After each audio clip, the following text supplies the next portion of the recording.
It's on here now. The goalkeeper's beaten, and South Africa have done Gabriel Mataun. ሸገር ስፖርት 2010. ሰላም አድማጮቻችን ጤና ይስጥልን እንደምናላችሁ። ዛሬ በሸገር ስፖርት የተለያዩ ጉዳዮች እናነሳለን። በአብዛኛው የአውሮፓ ሻምፒየንስ ሊግ ጨዋታዎች የምንመለከትበት ምሽት ነው ዛሬ። እንደዚሁም ደግሞ ነገ በአውሮፓ ሻምፒየንስ ሊግ የሚደረጉ ጨዋታዎች አሉ። በጣም ከፍተኛ ትኩረት የተሰጣቸው በተለያየ ምክንያት የምንጠብቃቸው ጨዋታዎች ይደረጋሉ።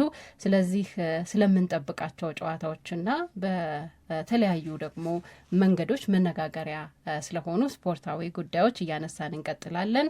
ዛሬ በአውሮፓ ሻምፒየንስ ሊግ ከሚደረጉት ጨዋታዎች መካከል በጣም በከፍተኛ ትኩረት የሚጠበቀው የማንቸስተር ሲቲ እና የሪያል ማድሪድ ጨዋታ ይመስለኛል። ምሽት 5 ሰዓት ላይ የሚደረግ ጨዋታ ነው።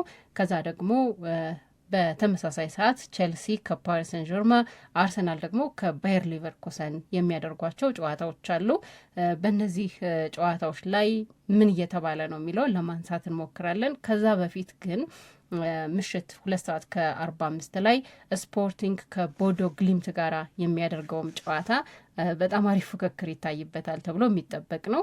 በመጀመሪያው ጨዋታ ቦዶ ግሊምት 3-0 በሆነ ውጤት ስፖርቲንግን አሸንፏል። በተለይ ደግሞ በዚህኛው የውድድር ዓመት በአውሮፓ ሻምፒየንስ ሊግ የተለየ ታሪክ ያልተጠበቀ ክለቦችንም በማሸነፍ ረገድ በተደጋጋሚ ስሙ እየተጠራ የሚገኘው ቦዶ ግሊምት የመጀመሪያውን ጨዋታ 3-0 በሆነ ውጤት ማሸነፉ የመልሱን ጨዋታ ለስፖርቲንግ በጣም ከባድ እንደሚያደርግበት ይታወቃል። ይህ ውጤት መቀልበስ ይቻላል ወይ ሌላ ነገር ነው። ግን ከውጤት መቀልበስ ጋር በተያያዘ በጣም በከፍተኛ ደረጃ የማንቸስተር ሲቲ እና የሪያል ማድሪድ ጨዋታ ነው እየተነሳ የሚገኘው። ምክንያቱም እንደምታስታውሱት በመጀመሪያው ጨዋታ በሪያል ማድሪድ በተደረገው ሜዳ ላይ በተደረገው ጨዋታ 3-0 በሆነ ውጤት ነው ሪያል ማድሪድ ማንቸስተር ሲቲን ያሸነፈው። የጨዋታው ጀግና ደግሞ ቫልቬርዴን የነበረው ሶስቱንም የሪያል ማድሪድ ጎሎች ማስቆጠር የቻለው ይሄው ተጫዋች ስለሆነ አሁን ደግሞ የመልሶ ጨዋታ በማንቸስተር ሲቲ ሜዳ ዛሬ ምሽት 5 ሰዓት ላይ ይደረጋል። ማንቸስተር ሲቲ ይህንን ውጤት መቀልበስ ይችላል ወይ? ይህንንም በተመለከተ አስተያየት ብትሰጡበት በጣም ደስ ይለናል። ለመነጋገርም ደግሞ የተመረጠ ርዕሰ ጉዳይ ነው። ከዚህ በፊት በአውሮፓ ሻምፒየንስ ሊግ እንግዲህ በቁጥር ሰፋ ያሉ ጎሎችን አስተናግደው በመልስ ጨዋታ በተለይ በዚህ በኖክአውት ስቴጅ ላይ ታሪክ መስራት የቻሉ ክለቦች አሉ፣ ግን ብዙ አይደለም። እሱን ወደኋላ መለስ ብለን ለማስታወስ እንሞክራለን። ግን የዛሬ ሳምንት የተደረገውን ጨዋታ በማስታወስ እንደዚሁም ደግሞ የማንቸስተር ሲቲን ወቅታዊ ሁኔታ ግምት ውስጥ በመክተት ዛሬ በሚደረገው የአውሮፓ ሻምፒየንስ ሊግ የመልስ ጨዋታ ማንቸስተር ሲቲ ውጤቱን ቀልብሶ ወደ ቀጣዩ ዙር የማለፍ እድል አለው ብላችሁ ታስባላችሁ ወይ? ይህንን አይነት መተማመን አላችሁ ወይ የሚለውን አስተያየት እንድትሰጡበት እንፈልጋለን። ሌላ በጣም የሚጠበቀው ጨዋታ በአርሰናል እና በሊቨርኩሰን መካከል የሚደረገው ጨዋታ አንድም ዛሬ ምሽት ለመመልከት ብዙ ሰዎች ትልቅ ፍላጎት ካደረባቸው ጨዋታዎች መካከል የሚጠቀስ ነው ብዬ አምናለሁ። የእንግሊዝ ፕሪሚየር ሊግ ተሳታፊ ክለቦች በዚህ በአውሮፓ ሻምፒየንስ ሊግ ውድድር ላይ በዘንድሮ የውድድር ዓመት እንደምታውቁት ወደ 16 ውስጥ ለመግባት ብዙ አልተቸገሩም ብሎ መናገር ይቻላል። 6 ተሳታፊዎች ነበሩ ውድድሩ ሲጀመር። አሁንም እነዚህ 6 ተሳታፊዎች አሉ። ግን የዚህ የራውንድ ኦፍ 16 የመጀመሪያ ዙር ጨዋታዎች በተደረጉበት ጊዜ ከ6ቱ አንዳቸውም ጨዋታቸውን ማሸነፍ አልቻሉም። ባለፈው ሳምንት ማለት ነው 6 ጨዋታዎች ተደረጉ። 4ቱ የእንግሊዝ ፕሪሚየር ሊግ ተሳታፊ ክለቦች ተሸነፉ። 2ቱ ደግሞ በአቻ ውጤት ጨዋታቸውን አጠናቀቁ። ኒውካስል ዩናይትድ እና አርሰናል ናቸው በአቻ ውጤት ጨዋታቸውን ያጠናቀቁት። ስለዚህ አሁን ወደ ቀጣዩ ዙር ለማለፍ በሚደረጉ ጥረቶች ላይ የእንግሊዝ ፕሪሚየር ሊግ ተሳታፊ ክለቦች ምን አይነት ኢነርጂ ይዘው ወደ ጨዋታው ይመጣሉ የሚለውን ሁላችንም የምንጠብቀው ነገር ነው። አንደኛ የአርሰናልና የሊቨርኩሰንን ጨዋታ በተመለከተ የተወሰኑ ነጥቦችን ለማንሳት ባለፈው ሳምንት 1-1 በሆናቸው ውጤት ጨዋታው ሲጠናቀቅ አርሰናል የሜዳ ላይ እንቅስቃሴው ያን ያክል የተወደደ ነበረ ብሎ መናገር የሚቻል አይመስለኝም። በትላንትና ፕሮግራማችን ላይ አርሰናል የሚፈልገውን ነገር ነው እዚህ ጨዋታ ላይ ያደረገው የሚል ሀሳብ ስናነሳ ነበረ።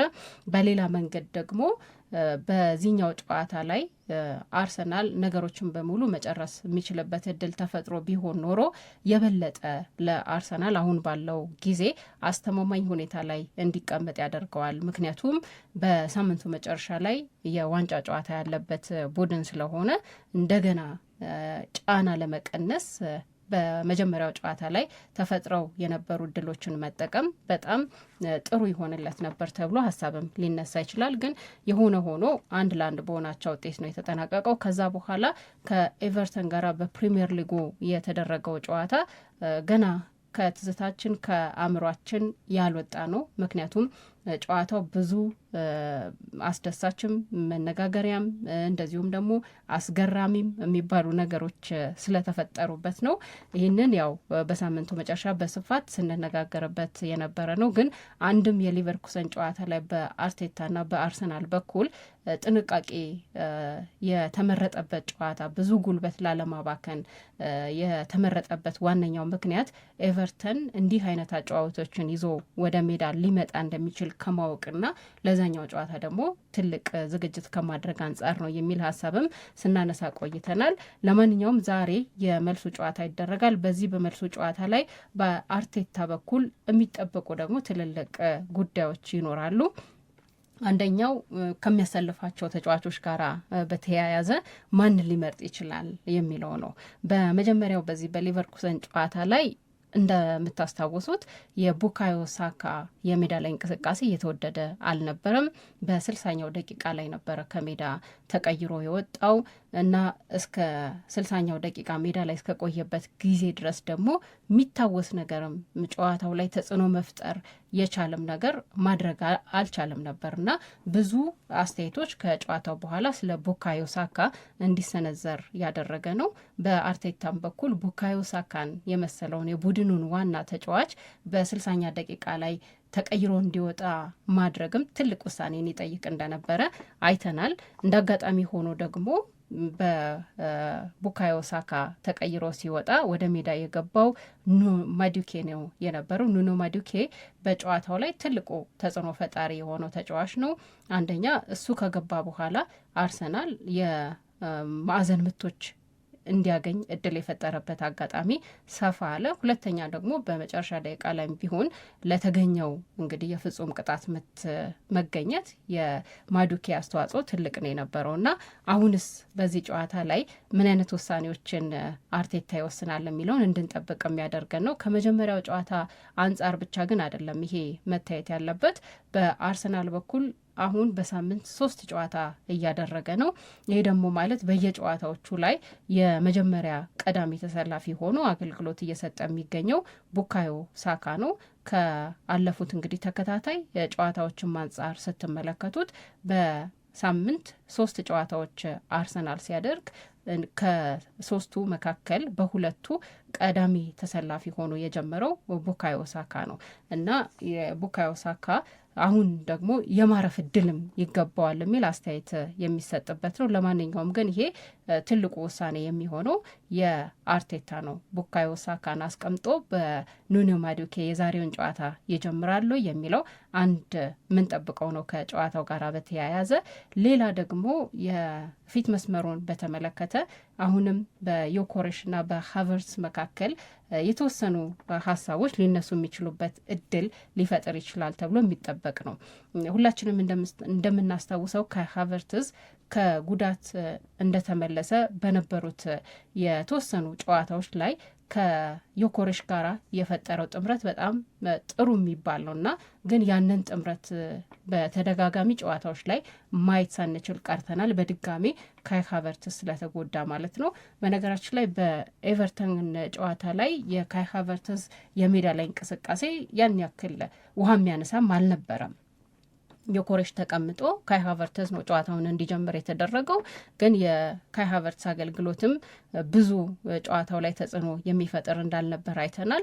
እንደውም ተቀይሮ የገባው ዮኮሬሽ ነው የመጀመሪያውን ጎል አርሰናል ማስቆጠር የቻለው እና አሁንም በአርቴታ በኩል ይህኛውም ተጠባቂ ውሳኔ ሊሆን የሚችል ነው። ሁለቱንም በአንድ ላይ ይጠቀማል ወይንስ ደግሞ ካይ ሃቨርትዝን ተቀያሪ ወንበር ላይ ያስቀምጣል ወይንስ ዮኮሬሽ ተቀያሪ ወንበር ላይ እንዲቀመጥ ያደርጋል የሚለውም ከጨዋታው ጋር በተያያዘ የሚነሱ ነጥቦች ናቸው ብዬ ነው ማስበው። በነገራችን ላይ ሁሉም ነገር በዚህ ጨዋታ ላይ ሲደረግ አንድም ወደ ቀጣዩ ዙር ለማለፍ በጣም ትልቅ ትግል የሚደረግበት ጨዋታ ነው፣ ሁለትም ደግሞ የካራባው ካፕ የዋንጫን ጨዋታም እያሰበ የሚጫወተው ጨዋታ ነው እና ምናልባት ከዚህ ጋር በተያያዘ ጨዋታውን በ90 ደቂቃ መጨረስ ለአርሰናል ግዴታ ይሆንበታል ብሎ መናገርም የሚቻል ይመስለኛል። ምክንያቱም ጨዋታው ባቻ ውጤት 90 ደቂቃ ከተጠናቀቀ ተጨማሪ 30 ደቂቃዎች ሊኖሩ ነው። እንደገና በዚህ ድካም ላይ ተጨማሪ 30 ደቂቃ የአርሰናል ተጫዋቾች ሜዳ ላይ ሊያሳልፉ ነው። ከዛ ደግሞ የእሁዱ የዋንጫ ጨዋታ አለ። በጣም በድካም እንዲቆዩ ተጨማሪ ደቂቃዎች ደግሞ ሜዳ ላይ ባሳለፉ ቁጥር የጉዳት ሁኔታም ደግሞ ሊፈጠር እንደሚችል የሚታሰብ ነው እና ከጨዋታው በፊት ለጨዋታው ዝግጅት በሚያደርጉበት ጊዜ እነ ማይክል አርቴታ እዚህ ላይ በጣም ትልቅ ትኩረት ያደርጋሉ ተብሎ ይጠበቃል። ጨዋታውን ማሸነፍ አንድ ነገር ነው። ነገር ግን የጨዋታውን ለማሸነፍ ደግሞ ካለምንም ተጨማሪ ወጪ ማለት ይቻላል በቃ ኮስት የሚያደርጋቸውን ነገር በሙሉ እየቀነሱ የሚሄዱበት ጨዋታ መሆን አለበት። ምንም ተጨማሪ ደቂቃዎችን ሜዳ ላይ ለማሳለፍ እድል መፍጠር እንደሌለበት ይታመናል እና ይህንን ነገር ማድረግ ይችላሉ ወይ የአርሰናልም እንደዚሁም ደግሞ የአርቴታ ውሳኔዎች የሚለውን እንጠብቃለን። እሱም ሲናገር ነበር። በነገራችን ላይ ማይክል አርቴታ በሳምንቱ መጨረሻ የተደረገውን የባየር ሊቨርኩሰንን ጨዋታ ተመልክተናል። ባየር ሊቨርኩሰን ከባየር ሚኒክ ጋር ነበር ጨዋታውን ያደረገውና 1-1 በሆነ ውጤት ነው የተጠናቀቀው እና ጨዋታውን በደንብ ትኩረት ሰጥተን እየተመለከትነው ጨዋታ ነው። በተመሳሳይ የሆነ የአጨዋወት ሂደት የሚከተሉ እና ደግሞ አስቸጋሪ እንደሆኑ አይተንበታልና በተለይ አዲሱ አሰልጣኝ ደግሞ የባየር ሊቨርኩሰን አዲሱ አሰልጣኝ በተለየ ሁኔታ ቡድናቸውን እንዳዘጋጁት ፈታኝ እንዳደረጉት ክሊር የሚባል ስትራክቸር እንዳስቀመጡ ያየንባቸው ሂደቶች አሉ ብሎ አስተያየቱን ሰጥቷል። ለሁሉም ግን በሜዳችን ጨዋታውን የምናደርግ መሆኑ ደግሞ የበለጠ ለኛ አንድ ተመራጭ እድል ይፈጥራል ብሎ እሱም አስተያየቱን የሰጠበት ነው። ስለዚህ የዛሬው ጨዋታ አንድም ይጠበቃል ብለን ስንናገር እንደነዚህ አይነት አስቸጋሪ ሁኔታዎች ያሉት መሆኑ ነው። ለአርሰናል አንድ ጥሩ ነገር ብዬን የማስበው ከኤቨርተንን ካሸነፈበት ከዚህ የስሜት ግለት በኋላ የመጣ ጨዋታ መሆኑ ነው እና ይሄ የአርሰናል ተጫዋቾች ያሉበት ሙድ አሁን ስትመለከቱት በኤቨርተኑ ጨዋታም ላይ እስከ መጨረሻው ደቂቃ ድረስ ጨዋታውን በጥሩ ውጤት ለማጠናቀቅ ለማሸነፍ የነበራቸው ፍላጎት በጣም ሰፊ እንደነበረ አይተናል እና ያንንም ደግሞ ወደ ውጤት የቀየሩበት መንገድ አስገራሚ ነው እና በዛ አይነት የስሜት ሙቀት ውስጥ ሆነው ወደዚህኛው ጨዋታ መምጣታቸው ደግሞ ጨዋታውን ለማሸነፍ አንድ ትልቅ የሚያበረታታ ጉዳይ ይሆናል ተብሎ ነው የሚጠበቀው። ምክንያቱም ስለ አርሰናል አሁን ባወራን ቁጥር አብረን እያነሳን የምንገኘው ነገር 4 ዋንጫ የሚለውን ነው። በእርግጥ 4 ዋንጫ ማንሳት በጣም ከባድ እንደሆነ ሁላችንም የምናውቀው ነው። ግን በአራቱም የዋንጫ ፍክክሮች ላይ የሚገኝ ክለብ ስለሆነ የሚያደርጋቸው እያንዳንዱ ጨዋታዎች ከዋንጫ ፍክክሩ ጋር ተያይዘው የሚነሱ የሚታሰቡ ናቸው። ስለዚህ ይህንንም የዋንጫ ጨዋታ የእሁዱንም የዋንጫ ጨዋታ የበለጠ ትኩረት ሰጥቶ ይህኛው ጨዋታ ላይ ደግሞ የተወሰኑ ጥንቃቄዎችን የሚደረግበት ሊሆን ይችላል የሚለው ሀሳብም አብሮ የሚነሳው በዚህ ነጥብ ይመስለኛል። ከዛ በተጨማሪ ግን ለማይክል አርቴታ አንድ ከቀረቡለት ጥያቄዎች መካከል ማክስ ዶማን አሁንስ በጨዋታ ላይ ተጨማሪ እድል ይሰጠዋል ወይ የሚለው ጥያቄ ለሱም ቀርቦለት ነበር። ምክንያቱም የማክስ ዶማን ጉዳይ አሁንም ትልቁ መነጋገሪያ ርዕሰ ጉዳይ ነው። በዚህ ጨዋታ ላይ አርቴታ ለማክስ ዶማን ድጋሚ የሻምፒየንስ ሊግ ጨዋታን እንዲያደርግ እድል ይሰጠዋል የሚለው አንድ የብዙ ስፖርት ተመልካቾችና የደጋፊዎች አንደኛው ጥያቄ ሆኖ እኔም ስመለከተው ነበረ። በነገራችን ላይ ማክስ ዶማን በ2025-26 የውድድር ዓመት 7 ጨዋታዎችን አድርጓል። በሁሉም ውድድሮች ማለት ነው፣ በፕሪሚየር ሊጉ ሳይሆን በሁሉም ውድድሮች 7 ጨዋታዎች ላይ ተሳትፎ አድርጓል።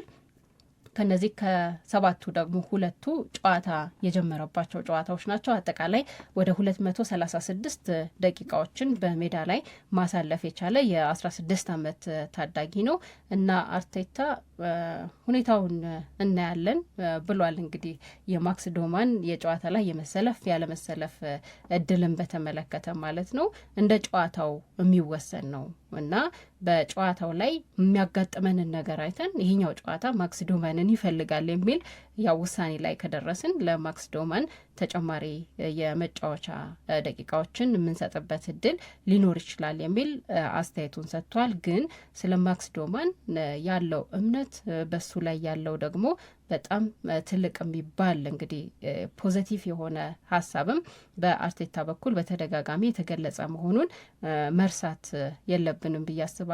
በማክስ ዶማን ላይ ያለውን እምነት የሚጫወትበትን መንገድ እንደሚወደውና እንደሚያደንቀውም ደግሞ ትልቅም ተስፋ ያለው ተጫዋች እንደሆነም ማይክል አርቴታ በጨዋታው ላይ አስተያየቱን የሰጠበት ነው። አንዳንድ ሀሳቦች ሲነሱ ነበረ ከማክስ ዶማን ጋር በተያያዘ። አንድ ያየሁት ነገር ማክስ ዶማን አሁን አርሰናል የፕሪሚየር ሊጉን ዋንጫ የሚያሸንፍ ከሆነ ሜዳሊያ ያገኛሉ ወይ የሚል ጥያቄዎች ነበሩ። ምክንያቱም በእንግሊዝ ፕሪሚየር ሊግ ላይ የሚዘጋጁት እንግዲህ አጠቃላይ ሜዳሊያዎች የውድድር ዓመቱ ሲጠናቀቅ ለአሸናፊው ክለብ የሚሰጠው 40 ሜዳሊያ ነው የሚሰጠው። ማክስ ዶማን ይህንን የማግኘት እድል አለው ወይ የሚል ተመሳሳይ የሚባል ጥያቄ በብዙ ስፖርትን የሚከታተሉ ሰዎች ዘንድ ስንመለከት ነበር እና የሚወጡት መረጃዎች ከዚህ ጋር ተያይዘው የሚያመላክቱት ነገር ምንድን ነው? ማክስ ዶማን በእንግሊዝ ፕሪሚየር ሊግ ላይ እንግዲህ ተሳትፎ ያንን ሜዳሊያ ለማግኘት 5 ጨዋታዎች ላይ መሳተፍ ይጠበቅበታል። ስለዚህ እስካሁን ድረስ የፕሪሚየር ሊግ 5 ጨዋታዎችን አላደረገም፣ ግን ገና ጨዋታዎች ይቀራሉ ሁላችንም እንደምናውቀው።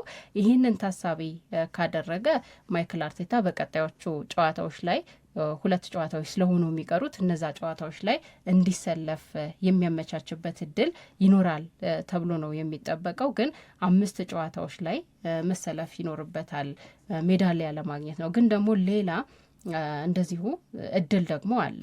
በራሱ በአርሰናል በኩል እነዚህ 40 ሜዳሊያዎች ከተሰጡ በኋላ ለሚፈልጋቸው ተጫዋቾች ወይንም ደግሞ ይገባቸዋል ብለው ለሚያስቧቸው ተጫዋቾች በአርሰናል በክለቡ በኩል ውሳኔ ይተላለፍና በፕሪሚየር ሊጉ 5 ጨዋታ እንኳን ባይጫወት የውድድር ዓመቱ ቢያልቅ ይህንን ሜዳሊያ ለተወሰኑ ተጫዋቾችና የስታፍ አባላት የሚሰጡበትም ሌላ እድል ስላለ ከሁለቱ ባንዱ አርሰናል ፕሪሚየር ሊጉን የሚያሸንፍ ከሆነ ማክስ ዶማን ሽልማቱን ሜዳሊያውን ማግኘት የሚችልበትም እድል ይፈጠራል ተብሎ ነው የሚጠበቀው። ግን ትልቅ መነጋገሪያ ሆኖ አንድ የተመለከትነው ነው። በነገራችን ላይ ከዚሁ ከሜዳሊያ ጋር በተያያዘ ኑዋኔሪ አሁን በውሰት ከአርሰናል ጋር አብረው የማይገኝ ተጫዋች ቢሆንም ግን በቀደሙት የፕሪሚየር ሊግ ጨዋታዎች ላይ በዚህ የውድድር ዓመት 5 ጨዋታዎች ላይ የመሰለፍ እድል ስላለው ሜዳሊያ የማግኘት መብትም አብሮ እንዳለው በዚሁ አጋጣሚ መረጃውን አንስተን ማለፍ እንችላለን። ተጨማሪ ነጥቦች ይኖሩናል ከጨዋታው ጋር በተያያዘና አንዳንድ የመወያ ሀሳቦችንም ደግሞ ለማቅረብ እንሞክራለን። አንደኛ አሁንም እናንተ አስተያየት እየሰጣችሁበት እንደምትገኙት ከአርሰናል ዛሬ ምን ይጠበቃለው? የአርቴታ ውሳኔዎችም ደግሞ ተጠባቂ ናቸው። ስለዚህ ያንን በተመለከተ የተወሰኑ ነጥቦችን አንስተናል። ከዛ በተጨማሪ ግን የአርሰናል አጫወትን በተመለከተ አሁንም የሚነሱ ጥያቄዎች ስላሉ እዛ ላይ የተወሰኑ ነጥቦችን ለመጨመር እንሞክራለን። እየጻፋችሁ እንድትከታተሉን እንጠይቃችኋለን። መልካም ጊዜ በድጋሚ